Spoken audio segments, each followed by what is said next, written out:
Bonjour à toutes et à tous. Merci beaucoup d'être là ce matin pour la conférence inaugurale de Time World où nous avons le plaisir d'accueillir Jean Audouze. Jean Audouze, donc astrophysicien, directeur de recherche émérite au CNRS. Vous êtes rattaché à l'Institut d'astrophysique de Paris, l'IAP, que vous avez d'ailleurs dirigé de 1978 à 1989. Vous avez également dirigé le Palais de la Découverte pendant 6 ans, si je ne me trompe. Et puis je précise également que vous avez travaillé avec Hubert Reeves. Hubert Reeves qui fera la conférence de clôture de Time World. Voilà, donc nous ouvrons avec vous Jean Audouze et nous clôturons avec votre ancien directeur de thèse Hubert Reeves. Je vous laisse la parole et bon congrès Time World à toutes et à tous. La structure de la matière est-elle due au hasard? Donc la question, en fait, elle est posée à chacun de nous et suivant la définition que l'on va donner du hasard, eh bien, la réponse peut être positive ou négative. Moi, ce que je vais faire pendant cette demi-heure, c'est plutôt de vous donner les éléments factuels concernant la structuration de la matière, et puis ce sera à vous de déterminer si vous pensez que cette structuration est due au hasard ou au contraire, eh bien, était inéluctable.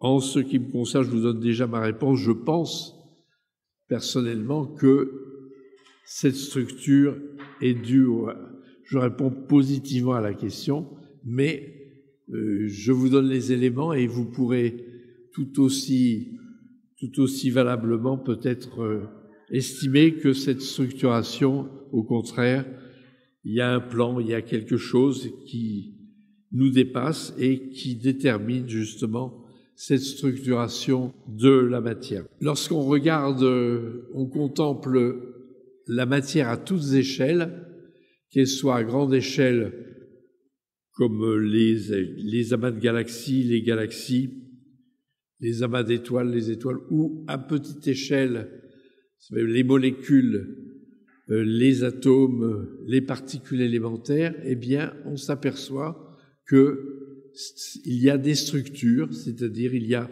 des objets qui ont une certaine taille, qui ont une certaine dimension. Alors on commence d'abord par les amas de galaxies et les galaxies. Vous voyez donc ce sont des objets qui sont extrêmement lourds, enfin, qui ont une masse très élevée, et donc il y a plusieurs milliards de galaxies qui constituent l'univers observable. Et puis, alors donc, j'ai préparé, voilà par exemple, un amas de galaxies, qui est un des nombreux amas de galaxies repérés par Abel. George Abel était un astrophysicien de UCLA qui a passé sa carrière à justement cartographier et compiler les amas de galaxies, et puis vous avez à droite l'une des galaxies les plus spectaculaires qu'on appelle les galaxies des chiens de chasse, qui sont en fait deux galaxies qui ont donc il y a un effet de marée l'une vis-à-vis de l'autre, et ces deux galaxies, donc c'est l'un des objets les plus brillants du ciel, puisque c'est le 51e objet du catalogue de Messier, catalogue qui a été construit par Charles Messier au XVIIIe siècle, qui rassemble les nébuleuses les plus importantes du ciel. Une galaxie, c'est en gros entre 50 milliards à 1000 milliards d'étoiles. Notre galaxie comprend 150 milliards d'étoiles, dont la plupart ressemblent au Soleil. Ces étoiles sont rassemblées soit ce qu'on appelle en amas globulaires, ce sont des structures assez imposantes puisqu'elles rassemblent plusieurs millions d'étoiles et qui sont donc à l'extérieur du disque de la galaxie. Et puis les amas galactiques qui comprennent beaucoup moins d'étoiles, quelques milliers d'étoiles, qui constituent le disque de la galaxie. Alors, je vous les montre. Voici donc un amas globulaire, le troisième objet du catalogue de Messier, et puis un amas qui est que l'on peut voir d'ailleurs l'été, qui s'appelle l'amas des Pléiades. La différence entre ces étoiles, c'est pas seulement une géométrique, mais c'est que les étoiles des amas globulaires sont très âgées, ont de l'ordre de 10 milliards d'années d'existence, alors que l'amas des Pléiades est un amas très jeune, qui a 400 millions d'années d'existence. Vous direz 400 millions d'années, c'est grand, mais c'est petit, ce n'est jamais que moins de 10% de l'âge du système solaire et du Soleil, qui est de 4,5 milliards d'années. Alors, ensuite, on va passer aux étoiles et aux planètes. Alors, je vous montre donc 2 étoiles, le Soleil qui a 700 000 kilomètres de rayon et donc qui est donc l'étoile centrale du système solaire. Et puis sur la gauche, une étoile supergéante qui s'appelle Bételgeuse, qui est l'étoile la plus brillante de la constellation d'Orion. Orion, vous savez, c'est la constellation dans laquelle il y a 3 étoiles qui sont très rapprochées et entourées par un grand quadrilatère. Et Bételgeuse, c'est l'étoile du haut à gauche de ce quadrilatère. Alors, ce qui est intéressant de remarquer, c'est que le rayon de Bételgeuse est équivalent à la distance entre Saturne et le centre du Soleil, à savoir 1,5 milliards de kilomètres, comparé à la distance Terre-Soleil, qui est de 150 millions de kilomètres. Je vous montre très rapidement les 8 planètes qui constituent le système solaire. Donc, à gauche, Mercure, Vénus, la Terre et Mars, et puis les planètes géantes que sont donc vous avez Jupiter, Saturne, et puis en bas Uranus et Neptune. Nous sommes entre les deux, c'est-à-dire que nous sommes très petits par rapport à, disons, ce macrocosme, et puis évidemment nous sommes très grands par rapport au microcosme que je vais évoquer maintenant. Donc vous savez donc que les atomes, nous sommes faits d'atomes, et ces atomes se regroupent en molécules. Alors je vous ai mis 2 molécules importantes pour nous, la molécule d'ADN, qui est la molécule disons, de notre hérédité, celle qui porte les caractères distinctifs qui vont faire que je serai brun, je serai rouge, j'aurai des yeux bleus ou des yeux marrons, etc. Et donc qui est une molécule assez compliquée, faite de phosphore, donc 2 brins, et qui sont reliés par des molécules, des bases aminées, que sont l'adénine, cytosine, guanine, etc. Et donc, qui constitue, c'est l'espèce d'algèbre à partir de laquelle l'hérédité se fait. Et puis, à gauche, évidemment, une des molécules les plus importantes pour la vie, c'est la molécule d'eau, donc faite d'un noyau, d'un atome d'oxygène et entourée de 2 atomes d'hydrogène. Alors, dans la molécule d'eau, vous avez un résumé, en fait, puisque l'hydrogène est primordial, alors que l'oxygène va être fabriqué très tardivement dans l'histoire, plus tardivement dans l'histoire de l'univers. Alors, un atome, c'est donc constitué d'un noyau, un noyau étant lui-même constitué de 2 particules, qu'on appelle des nucléons, le proton qui est chargé positivement, alors que l'électron est chargé négativement, et puis le neutron qui est donc une charge neutre. Donc un noyau est constitué de, disons qu'il y aura une masse atomique A, qui sera constituée de Z protons, et Z étant le nombre correspondant au nombre d'électrons, puisque un atome est électriquement neutre. Et donc les électrons orbitent autour de ce noyau.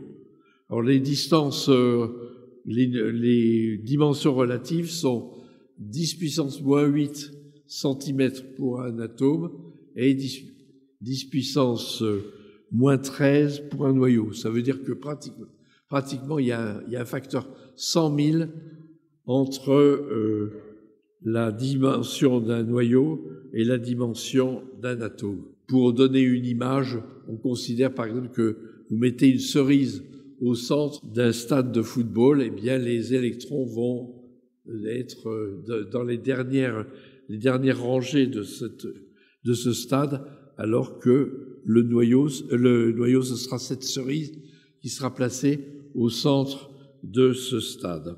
Alors l'électron, lui, est une particule élémentaire, c'est-à-dire qu'on ne peut pas le résoudre, alors que je vais vous montrer que le proton et le neutron ne sont pas des particules élémentaires, ils sont faits eux-mêmes de particules encore de taille, disons, que l'on appelle des quarks, que je vais vous montrer tout à l'heure. Et je crois que ce qui est important de réaliser, c'est qu'est-ce qui agit sur la matière. En fait, il y a 4 interactions fondamentales, il n'y en a pas 5, on a cherché la 5e depuis très très longtemps, mais en fait, il n'y en a que 4. 2 qui font partie disons, de la vie courante, que sont la gravité et l'électromagnétisme. La gravité, donc, le fait que vous êtes assis, et moi aussi, qu'on se met pas à se mettre à voler dans cette salle, et qui explique le mouvement des planètes autour du Soleil. Donc, c'est ce qu'on appelle la gravité. Alors, l'électromagnétisme, eh bien, donc la luminosité du Soleil, c'est effectivement le fait que cette salle est éclairée par le courant électrique, etc. Donc, ces deux forces agissent à grande distance. Leur intensité décroît comme le carré de la distance entre l'émetteur et le récepteur. Ce qu'il faut bien remarquer, c'est que il n'y a qu'une gravité, alors qu'il y a 2 électricités, l'électricité positive et l'électricité négative, qui se compensent grossièrement. Globalement, l'univers est neutre électriquement. Alors que les intensités relatives de la gravité et de l'électromagnétisme sont extrêmement très très différentes, puisqu'il y a un facteur 10 et 35 zéros entre l'intensité de la gravité et l'intensité de l'électromagnétisme. Lorsqu'on parle d'antiparticules, on ne parle pas d'antiparticules. Il n'y a pas d'antigravité, il n'y a qu'une gravité. Il y a une gravité qui se propage toujours dans la même direction, alors qu'il y a 2 électricités. Et donc, lorsqu'on parle d'antigravité, on parle d'antiparticules. Ce sont les particules miroirs par rapport à l'électricité. C'est-à-dire qu'un anti-proton aura une charge négative par rapport au proton qui a une charge positive. Un anti-électron qu'on appelle le positon a une charge positive, alors que l'électron a une charge négative. Et puis vous avez donc, ça ce sont les 2 forces auxquelles nous sommes habitués.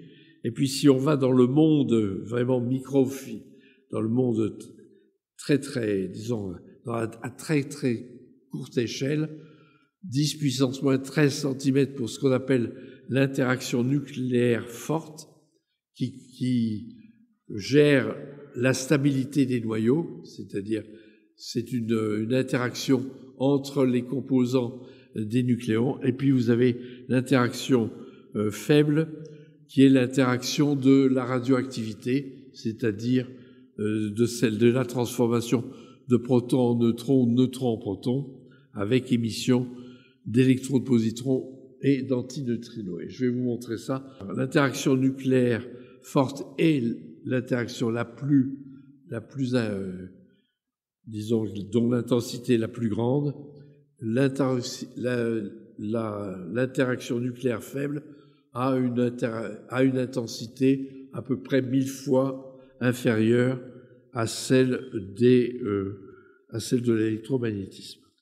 Alors, voici donc ce qu'on appelle le modèle standard, c'est-à-dire c'est le tableau des particules élémentaires. Alors, vous avez la plus grande partie de ce tableau, où le parti du haut est constitué par ce qu'on appelle les quarks, qui sont donc les particules qui relèvent de l'interaction forte. Alors, vous avez donc trois, en fait, qui se regroupent en trois familles, donc dont celle de gauche qui rassemble le quark up et le quark down. C'est avec les deux quarks up et un quark down que l'on fait un proton, et un quark up et deux quarks down que l'on fait un neutron. Alors, ce qui est alors c'est là où effectivement on peut se poser la question du hasard ou pas, c'est que la charge de ces quarks est égale strictement à 1/3 ou à 2/3 de la charge élémentaire d'un électron ou d'un proton. Et donc, c'est la première famille. Et je vous ai parlé il y a un instant des 4 interactions fondamentales qui se véhiculent par ce qu'on appelle des messagers ou des particules. Alors, par exemple, dans l'électromagnétisme, ce messager est très connu, ce sont les photons. La lumière, donc, est véhiculée à la fois de façon ondulatoire et de façon particulière. Et donc, les particules de lumière, ce sont les photons qui relèvent de l'interaction électromagnétique. Pour l'interaction forte, eh bien, les quarks sont reliés entre eux par ce qu'on appelle des gluons, qui sont les particules, donc, qui sont échangées dans l'expression d'interaction forte. Et puis, pour l'interaction faible, on a découvert qu'il y avait donc 2 particules, le W et les W qui sont chargés positivement et négativement, et le Z0, qui sont des 3 particules qui ont été découvertes au début des années 1980 et observées effectivement à Genève. Et donc, ces particules sont échangées pendant l'interaction nucléaire faible et leur masse relève en fait de la particule qui se trouve juste à droite, en haut et à droite, qu'on appelle le boson de Higgs. Le boson de Higgs, c'est donc une particule dont la présence explique le fait que, à un certain moment, la force électromagnétique et la force faible étaient unifiées, et puis brutalement, lorsque l'univers avait 1 millionième de seconde après le Big Bang, eh bien, il y a donc eu cette particule a permis de différencier le W et le Z qui ont acquis une masse du photon qui est resté sans masse. Alors, en bas de ce diagramme, vous avez ce qu'on appelle les leptons, l'électron, le muon et le tau avec leurs neutrinos équivalents. Alors, les neutrinos, rien que de parler des neutrinos, ça serait toute une histoire, simplement pour dire que les neutrinos ont cette caractéristique, c'est que, en fait, ils passent leur temps à passer, un neutrino passe son temps à passer par les 3 saveurs que s'appellent le neutrino électronique, muonique et tauique. Et donc, de fait, il est difficile de préciser quelle est l'antiparticule du neutrino. C'est justement peut-être en raison du fait que les neutrinos ne sont pas un état pur d'une particule élémentaire, que peut-être ça explique la différence, la légère différence entre les particules et les antiparticules, et le fait qu'au tout début de l'histoire de l'univers, eh bien, les antiparticules ont disparu au profit des particules. Donc, la première leçon que nous retirons, disons, de cet examen, c'est que la matière est structurée à toute échelle, et elle est structurée de façon assez étrange. Hein. Pourquoi il y a une parfaite égalité de la charge électrique d'un électron et la charge électrique d'un proton au signe près sont strictement égales, et les quarks ont donc cette charge 1/3 ou 2/3 d'un nombre qui est un nombre réel, c'est-à-dire un nombre avec une suite infinie de décimales. Alors, je vous montre, par exemple, comment un physicien des particules exprime la désintégration d'un neutron. Donc, un neutron est constitué de 2 down et un up, et donc ce quark down, par l'interaction faible, va se transformer en un up, avec émission d'un électron et d'un antineutrino. Je vous ai indiqué qu'il y avait donc des atomes constitués de nombres différents de protons et de neutrons. Alors le nombre de protons est égal au nombre d'électrons et constitue ce qu'on appelle le numéro atomique. Et de fait, ce nombre caractérise l'espèce chimique considérée. Z égale 1, c'est l'hydrogène, Z égale 2, c'est l'hélium, Z égale 3, le lithium, etc., jusqu'à Z égale 92, l'uranium. Et là, vous avez donc un tableau qui a été dressé au milieu du 19e siècle par le chimiste russe Mendeleïev, qui rassemble les différentes espèces, les différentes espèces chimiques. Alors, dans une même case, donc une case, c'est une espèce chimique caractéristique. Vous voyez il y a un certain nombre de colonnes. Et ce qui est intéressant de remarquer, c'est que sur une même colonne, eh bien, les propriétés chimiques des éléments constituant une même colonne, eh bien, sont assez semblables.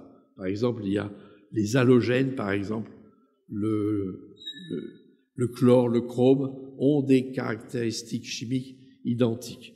En fait, la chimie, pour tout dire, c'est la physique des électrons périphériques d'un atome. Puisque dans une réaction chimique, ça va être les différents atomes constituants vont échanger leurs atomes périphériques pour former des ensembles stables. Et donc, si vous voulez, vous avez dans les colonnes des éléments chimiques qui se ressemblent à la masse atomique près. Ce qu'il faut savoir également, c'est que dans une même case, il y a des noyaux différents, qu'on appelle des isotopes. Et un isotope, ce sont donc une famille d'isotopes, ça va être une famille d'atomes dont le numéro atomique est le même, mais dont le nombre de neutrons est différent. Exemple, l'hydrogène n'a pas de neutrons, le deutérium a un neutron, le tritium a 2 neutrons, alors que ces 3 éléments ont un proton constitué d'un noyau d'un proton, etc., etc. Et donc, alors, le mérite de Mendeleïev, ça a été effectivement pas seulement de dresser ce tableau. En fait, il a été le dernier d'une longue lignée de l'histoire de la classification des éléments chimiques.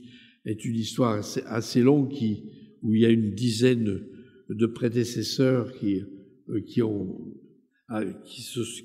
essayé de faire des des tableaux avant Mendeleïev. Mendeleïev, son grand mérite, ça a été de laisser des cases vides. C'est-à-dire certains éléments ont été découverts bien longtemps après la mort de Mendeleïev, alors que Mendeleïev avait prédit leur numéro atomique et puis même leurs caractéristiques. Je prends l'exemple de l'hydrogène.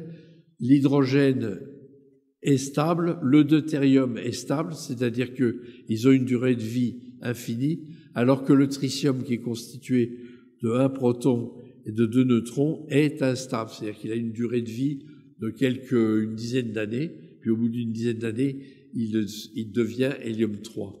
Et donc, sur ce diagramme, on reproduit on montre les noyaux qui sont stables par rapport aux noyaux.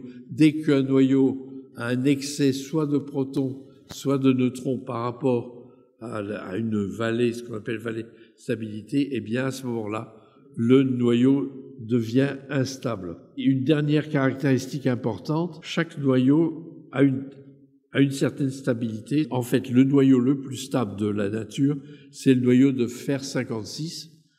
Ceux qui précèdent et ceux qui suivent ayant une stabilité légèrement différente. De la même façon que vis-à-vis de la chimie, les éléments les plus stables, ce sont les gaz rares. Supposons que l'univers ait un temps infini pour faire de la nucléosynthèse, eh bien à ce moment-là, tout l'hydrogène, tous les éléments se transformeraient en atomes de fer. Le fer étant donc l'élément le plus stable de la nature. Alors, juste un mot pour dire que dans la nature, les différents éléments chimiques ne sont pas répartis strictement de la même façon. Par exemple, il y a beaucoup plus de carbone, d'azote et d'oxygène que de lithium, de beryllium et de bore. Tout à l'heure, on a fait allusion à Hubert Reeves, que peut-être certains d'entre vous écouteront samedi. Eh bien, avec Hubert Reeves, on a montré que le carbone, donc le lithium, le beryllium et le bore, ont une histoire différente par rapport au carbone, l'azote et l'oxygène, à savoir qu'ils sont formés, ils ne sont pas formés à l'intérieur des étoiles comme les autres éléments, mais ils sont formés par l'interaction entre les rayons cosmiques et le milieu interstellaire. Alors, je ne vais pas vous faire un cours de nucléosynthèse, j'en ai pas le temps, mais en revanche, je vais vous montrer pourquoi nous sommes là, la réaction qui est la clé, si vous voulez, de la nucléosynthèse, c'est-à-dire que lorsque l'univers primordial, disons au bout de 300 000 ans, est devenu visible et que les premières structures, les premières étoiles ont pu se former, eh bien, c'était un gaz fait d'hydrogène et d'hélium. Et donc, il a fallu passer de l'hélium au carbone, à l'azote et à l'oxygène. Ce passage n'est pas évident parce que les atomes de masse atomique 5 et 8 sont très, très instables.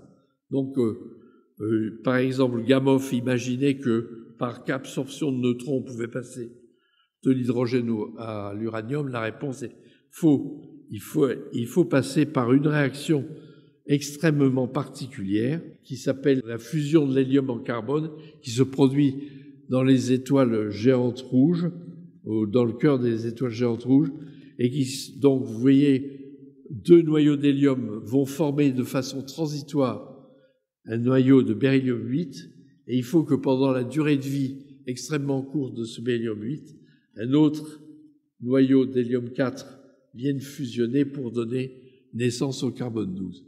Et donc, alors, cette fusion de l'hélium en carbone n'est possible que parce que le système beryllium 8 plus hélium, le troisième hélium 4 son énergie correspond à un des niveaux du carbone 12.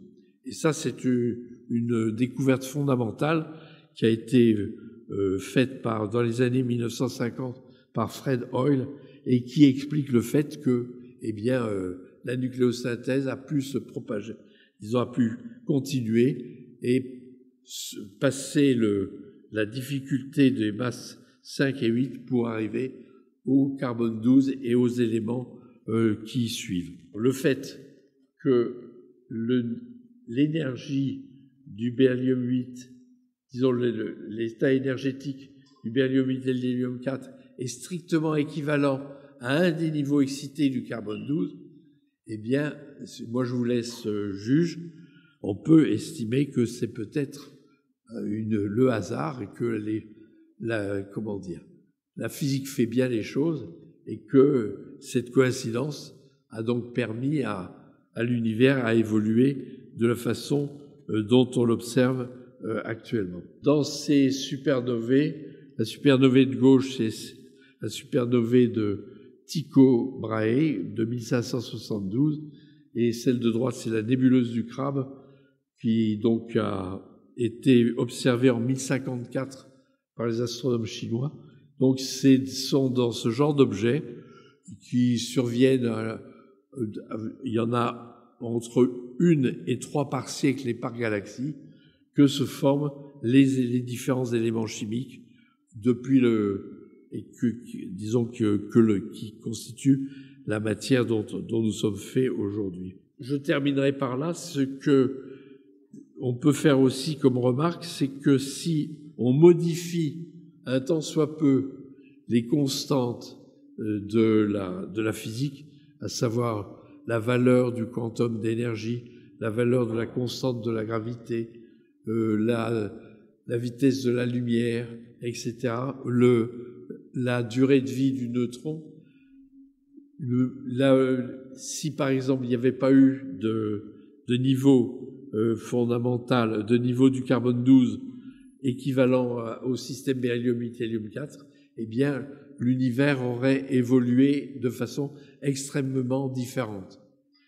Alors l'idée qui est actuellement en vogue, qui est indémontrable, mais qui est en vogue actuellement, c'est que en fait nous vivons dans ce qu'on appelle un plurivers, c'est-à-dire que de fait il y a une infinité, un nombre indéfini d'univers dans lequel les constantes de la physique sont différentes les unes par rapport aux autres, et on pourrait dire que d'une certaine façon, eh bien notre univers à nous, qui aboutit donc au fait que, eh bien, je suis là à vous faire cette présentation, vous à m'écouter, et puis donc le monde tel qu'il est, eh bien le monde tel qu'il est serait le résultat justement d'un hasard, c'est-à-dire on peut imaginer qu'il y a une espèce de grande roulette et donc des univers qui vont évoluer de façon totalement différente,